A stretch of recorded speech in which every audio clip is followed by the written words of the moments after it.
Hello friends, നമ്മുടെ പുതിയ വീഡിയോയിലേക്ക് എല്ലാവർക്കും സ്വാഗതം. ഞാൻ ലക്ഷ്മി. എല്ലാവരും സുഖമായിട്ടിരിക്കണമെന്ന് വിശ്വസിക്കുന്നു. നമ്മളിന്ന് തയ്യാറാക്കാൻ പോകുന്നത് സദ്യ സ്പെഷ്യൽ മാങ്ങ അച്ചാറാണ്. അപ്പോൾ നമുക്ക് വീഡിയോയിലേക്ക് പോവാം. ഇപ്പം നമ്മുടെ അച്ചാർ തയ്യാറാക്കാനായിട്ട് ഞാനിവിടെ 2 മാങ്ങയാണ് എടുത്തേക്കുന്നത്.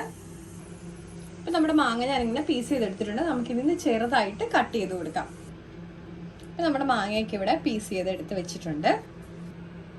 നമുക്കിതിലേക്ക് അച്ചാറിന് ആവശ്യമുള്ള ഉപ്പ് ചേർത്ത് കൊടുക്കാം, ലേശം മഞ്ഞൾപ്പൊടി ചേർത്ത് കൊടുക്കാം, എരിവിനുള്ള മുളക് ചേർത്ത് കൊടുക്കാം. ഇനി നമുക്ക് നമ്മുടെ സ്പെഷ്യൽ ആയിട്ടുള്ള ഉലുവ പൊടിച്ചത് ചേർത്ത് കൊടുക്കാം. ഇതിലേക്ക് കായപ്പൊടി ചേർത്ത് കൊടുക്കാം.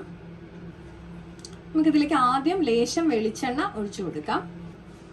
ഇനി നമുക്കിതിലേക്ക് നല്ലെണ്ണ ചേർത്ത് കൊടുക്കാം. നമുക്കിത് നന്നായിട്ട് ഇളക്കി യോജിപ്പിച്ചു കൊടുക്കാം.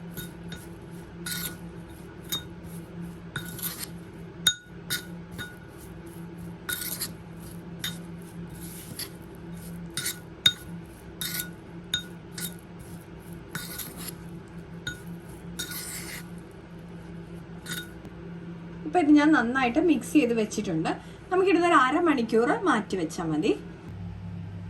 നമുക്ക് അച്ചാറിനുള്ളത് കടുക് വറുത്തെടുക്കാം. അതിനായിട്ട് ഞാനിവിടെ കടുക് ഇട്ട് കൊടുത്തിട്ടുണ്ട്. ലേശം ഉലുവ ഇട്ട് കൊടുക്കാം. നമുക്കിതിലേക്ക് ഉണക്കമുളക് ചേർത്ത് കൊടുക്കാം. ഞാൻ കരിവേപ്പില ഇങ്ങനെ ചേർത്ത് കൊടുത്തിട്ടുണ്ട്. ഇപ്പം നമ്മുടെ അച്ചാർ ഒരു 30 മിനിറ്റ് ആയിട്ടുണ്ട് നമ്മൾ റെസ്റ്റ് ചെയ്യാൻ വേണ്ടി വെച്ചിട്ട്. അപ്പം നമുക്ക് അതിലേക്ക് നമ്മൾ കടുക് വറുത്തതും കൂടെ ചേർത്ത് കൊടുക്കാം. അപ്പം നമ്മുടെ സദ്യ സ്പെഷ്യൽ മാങ്ങ അച്ചാർ ഇവിടെ റെഡി ആയിട്ടുണ്ട്.